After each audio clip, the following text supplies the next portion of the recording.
بلوچستان کے شہر تربت میں بھی 5 اگست یوم استحصال کشمیر کے سلسلے میں مکران کے سیاسی و سماجی شخصیت میر یاسر بہرام رند کی قیادت میں کار ریلی ان کی رہائش گاہ سے نکالی گئی۔ کار ریلی سیٹلائٹ ٹاؤن اور ایئرپورٹ روڈ سے ہوتا ہوا تعلیمی چوک پر پہنچا، جہاں پر ریلی کے شرکاء نے گاڑیوں سے اتر کر کشمیریوں کے حق میں اور مودی سرکار کے خلاف نعرے بازی کی۔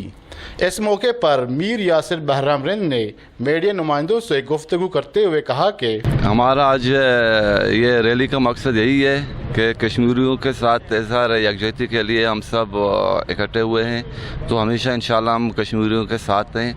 تو آج 5 اگست ہے، 1 سال پورا ہوا ہے کشمیر میں، وہاں یہ مودی نے کرفیو لگایا ہے۔ یہ مودی ایک گنڈا، ایک دہشت گرد ہے اور ہندو پرست ہے۔ یہ انہوں نے وہاں کشمیر میں ہزاروں معصوم بچوں کو قتل کیا ہے اور بے گناہ عورتوں کو قتل کیا ہے اور ان کو زندانوں میں ڈالا ہے۔ ابھی تک ہزاروں کے حساب سے بہت سارے عورتیں وہ زندانوں میں ہیں، بہت سارے مرد، خواتین، بچے ابھی تک زندانوں میں ہیں، اور مودی وہاں بہت زیادتی کر رہا ہے، بہت ظلم کر رہا ہے۔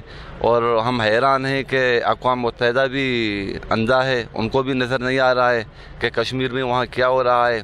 تو باہر کہیں اور اتنا چھوٹا سا کام ہوتا ہے تو باہر کے میڈیا ان کو سر پہ اٹھاتے ہیں، تو یہاں انسانی جان، قیمتی جان جا رہے ہیں، پھر بھی انٹرنیشنل میڈیا بھی خاموش ہے اور اقوام متحدہ بھی خاموش ہے۔ ان کو مودی کا یہ ایک درندہ ہے مودی، اور کشمیر ایک جنت ہے۔ انہوں نے کشمیر کو 1 سال سے بالکل جہنم بنایا ہے اور لوگوں کو زندانوں میں رکھا ہے، اور بہت سارے لوگ ہیں وہ اپنے گھروں میں قید ہیں اور گھروں سے نکل بھی نہیں سکتے ہیں۔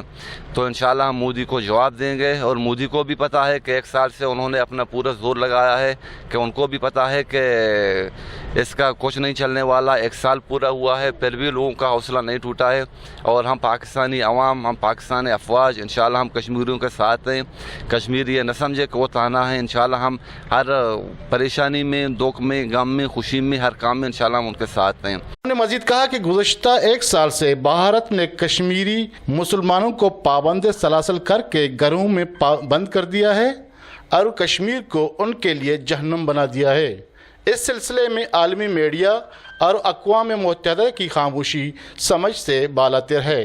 وش نیوز تربت بگیشتر اور نقطۂ احوالن سربو کے ہاتھرا فالو اور لائک بکنت وش نیوز فیس بک پیجا اور سبسکرائب بکنت وش نیوز گدروشیا یوٹیوب چینل اور بجنت گھنٹی بٹنا۔